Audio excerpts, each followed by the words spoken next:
welcome to the URB Bridal and Formal YouTube channel. My name is Elise. And I'm Rebecca. And we're going to answer some of your questions today. So we're going to start with our first question from Jill N. She wants to know, when should I start dress shopping?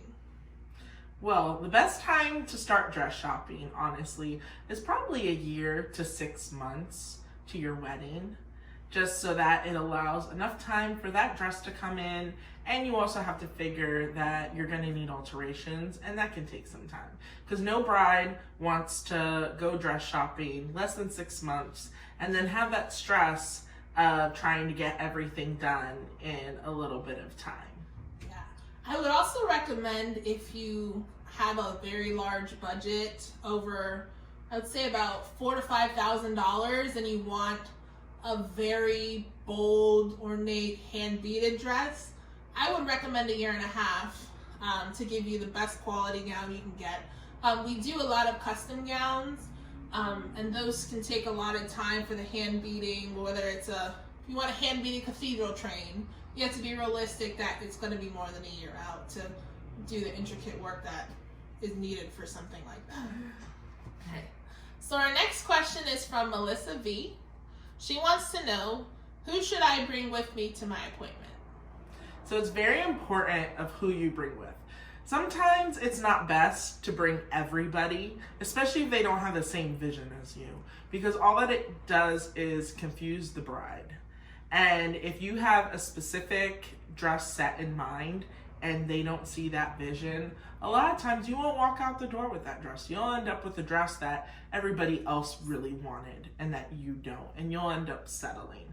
So we definitely recommend to just bring about 4 people or less with you, and make sure that it's those people that also see your vision of your dress, because you don't want to end up settling for something that you don't want and then you regret that decision later on.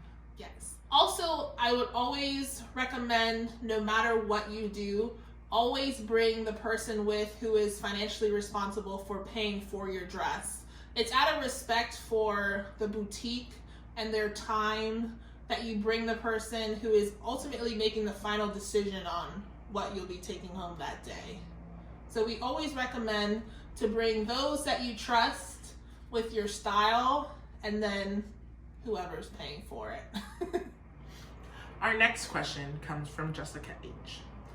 What silhouette do you recommend for my pear body shape? Well, Jessica, I have to say,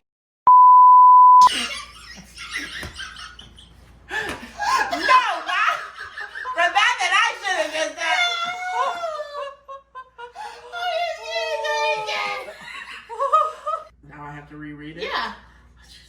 Our next question comes from Jessica H. What silhouette do you recommend for my pear body shape? So, Jessica, what I have to say about your recommended silhouette is that throw all that out the window.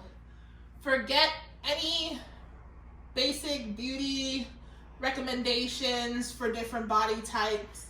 This is why we created URB. We wanted to offer unique gowns for women of all shapes and sizes that you typically wouldn't see. Typically, people won't consider flattering. Really shouldn't matter on your wedding day, or in general in any of your fashion sense. You should be able to wear whatever you want. A lot of our brides typically are brides over about a size 12.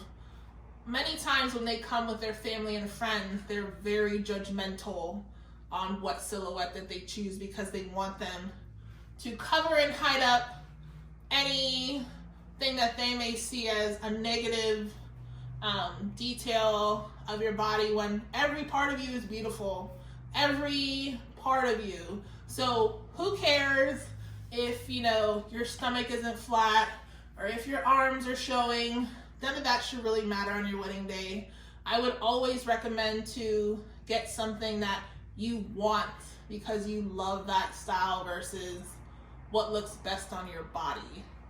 And if there is an option where you do care and very self-conscious, I would recommend doing custom, where you take the elements that you love about one dress and then putting it into a silhouette that fits best for you. But we try not to recommend any specific silhouette for a body type, because we are all about body positivity. We don't want you to wear shapewear on your wedding day. We don't want you to hide any of your imperfections. We just want you to feel beautiful in your own skin and truly comfortable with how you are. And you also need to embrace your curves. Because honestly, the people who should be at your wedding is everybody who loves you and they want to enjoy that day. So why should you feel extremely uncomfortable on your wedding day? Yeah. This is your day, so you should rock whatever you want. And two, a lot of the times you think that a certain cut is going to look good on you until you try it on. So you really don't know until you try on that dress. So you could walk in the door and think that you want an A-line, but guess what? You try on a mermaid and that looks way better. So sometimes it's just better to try everything and don't hold yourself into a certain category just because of your body shape and what other people think. And this goes back to who you bring to your appointment. We've had many plus size brides come into our store, want to feel sexy on their wedding day, want something like a mermaid cut or something more bold. And a lot of the times their family will talk them out of choosing what they want and get them into your typical A-line traditional dress, because that's what they feel looks the best and most flattering on them. But that's their insecurity, not yours. So it's really important that you choose who's coming and if you're going to listen to their suggestions, because ultimately sometimes it's not always your best interest at hand. Sometimes it's their own insecurities that they're putting on you. And it's really important for that day that you get what you want and you don't regret the dress that you picked out, as my sister did on her wedding day. Mm-hmm. You know, no one makes sheath dresses over a size 10. Mm-hmm. Like, you're not gonna find a sheath dress in plus size. But guess what? At URB Bridal, you are. Because she wants a sheath dress. I like a sheath dress. Some people want a sheath dress, but guess what? You're not gonna find it anywhere else because people don't think it looks flattering on you because of your body shape. And we say, forget that. We want you to feel beautiful no matter what, because you are beautiful. And the shape and silhouette of a dress has nothing to do with that.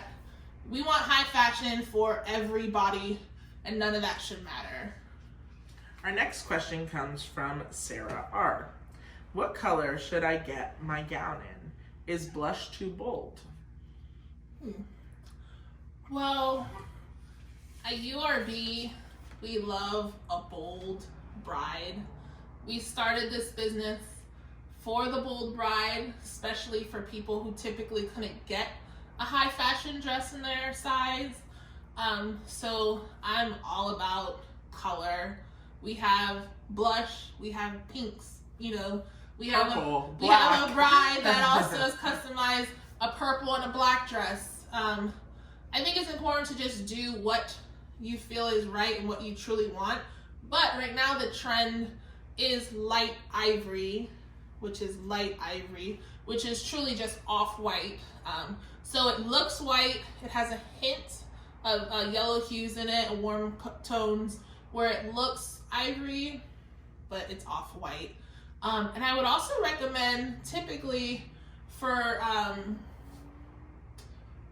depending on your skin tone as well, I would choose, because sometimes classic white looks amazing on some skin tones over your ivory, where, you know, it doesn't pop as much.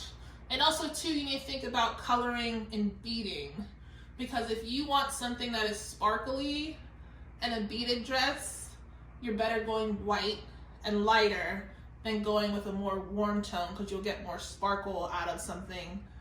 With an ivory, you're not going to get as much sparkle because your beading's going to be yellow and it's not going to be as pretty as something that is white. So did you want to add to that? No. Okay. So our final question is from Ashley C. Ashley wants to know, so I want to spend $2,000 total on my wedding gown. How much money should I budget for alterations? What should we do? Well, it really depends on where you bought your gown. Because a lot of places in alterations, you can spend just as much as how much you spent on your wedding dress, even double or triple that, depending of what you need done to the dress. If you're adding sleeves or getting a hem and it's a bunch of layers on the dress, so it could be very expensive. But what we do here is that we order your dress to your proportions. So if you give us the correct heel height, more than likely you're not going to need the hem, and we order to your measurements as well. So if anything, you're just going to need that perfect fit alteration, because the only way to get that perfect fit is if literally they made that gown onto your body. So we will order your gown to your measurements, and then once it comes in, you're going to need a little nip and tuck here and there, but it's not going to be as extensive as if you bought something that wasn't made to your measurements. And also too, with our store, you're able to customize your gowns. So if you want to add sleeves or take away, that is always an option where your gown is ready to go once it comes in the store, instead of buying something that's off the rack or has already been pre-made and you're getting your dress and then now you're having to add those sleeves, because you can spend a ton of money depending on the detail that you need. Definitely. So pretty much for a gown anywhere else, we recommend budgeting 1 to 2 times the amount of your dress. I would say anything under $3,000. But once you go into hand beading, I would say, maybe like 3 to 4 times the amount of the dress. It's very expensive, because when you hand bead a dress for alterations, they have to take it apart along the seams and then re-sew it by hand. So it is very extensive work, and it's very expensive. And I would also, I would just always, a lot of times, bridal boutiques now, it's the trend is that once you buy the dress, they've moved on from you. They don't care about you. A lot of bridal boutiques no longer even have seamstresses that work with them in their store, because they feel like that's not their obligation to provide the service of making sure your dress fits. They just offer you the dress and say, here it is, so sometimes, and to the shape of your body, depending if you're proportional, you may have to go up 6 sizes because your bust is a size 26, but then your waist is a size 12. But because there's no give in bridal and formal gowns, you have to go with your largest measurement. So you may be spending a lot of money depending on how proportional your body is to the standard average woman, and then how detailed you want your gown to be. But always take that into consideration before you go to an appointment, because it's a lot of stuff it's never discussed at boutiques, because they don't want you to know, because they want you to just spend your money with them and then move it along, because they feel like they're not responsible for the alterations anyway. So thanks for watching, guys. We really appreciate your time today. Please feel free to send in any of your questions to contact@URB Bridal, and join us next time. We hope to have more exclusive content for you as soon as possible. And have a great day, and Happy New Year!